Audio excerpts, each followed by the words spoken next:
Napansin niyo po ba sa panahon ngayon parang lahat gustong mapansin? Pansinin mo yung katabi mo. Yes, papansin. 'Di ba? Sa social media gusto po natin na maraming likes, na maraming followers, na maraming heart reacts. Yung effort natin sa trabaho, kayod ka ng kayod. Sa bahay, ang sipag-sipag mo, lahat ginagawa mo. Dahil gusto mo lang naman marinig minsan na, uy, good job ha. Kahit po yung minsang simpleng pangangamusta. Yun lang naman yung gusto ko, kamustahin nyo ko. Kung okay pa ba ako? Kung masaya pa ba? Hindi, joke. Di ba? Minsan po gusto natin ng mga ganong bagay. Amen? Ayaw natin ng parang feeling natin nag-e-exist ka on your own world, pero sa ibang tao, ang pakiramdam mo ay hindi ka nila nakikita.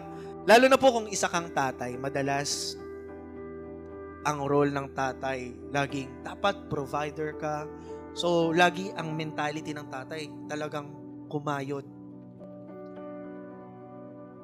Pero mapapansin nyo, or pwedeng isa kang ganito na talagang ginagawa mo lahat. Hindi ka man kasing expressive ng nanay ng mga anak mo, pero talagang kung kaya mong doblehin yung katawan mo, gagawin mo.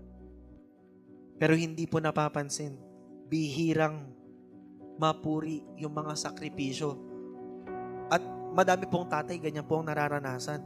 Or pwedeng isa kang nanay na pagod sa araw-araw na trabaho, gising na maaga, ihahanda yung baon, maglalaba, maghuhugas, maglilinis, tapos walang tumutulong sa'yo.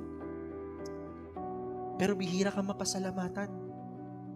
Or possible, isa kang anak na tahimik lang sa simula. Mukhang wala lang, pero inside, sobrang wasak ka na.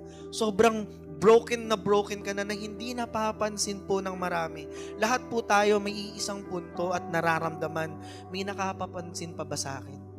Nakikita pa po ba ako? Kaya po ang last topic ng aking Walking with the Father ay the Father who sees me. Sabi mo sa katabi mo, nakikita ka ng Diyos. Ano nga po ba yung mga dahilan or pwedeng dahilan kung bakit nararamdaman natin na hindi tayo nanonotice, na hindi tayo napapansin? Sobrang fast-facing yung mga buhay ng tao ngayon, sa sobrang busy, sa sobrang distracted, at we're caught up on our own lives sa mga gagawin natin at hindi na natin nanonotice yung ibang tao. Even our loved ones. Hello? Pansin nyo, sobrang busy nyo. Talagang halos wala ka ng oras sa pamilya mo, sa mga anak mo, sa asawa mo. Amen? Masakit lang po minsan na yung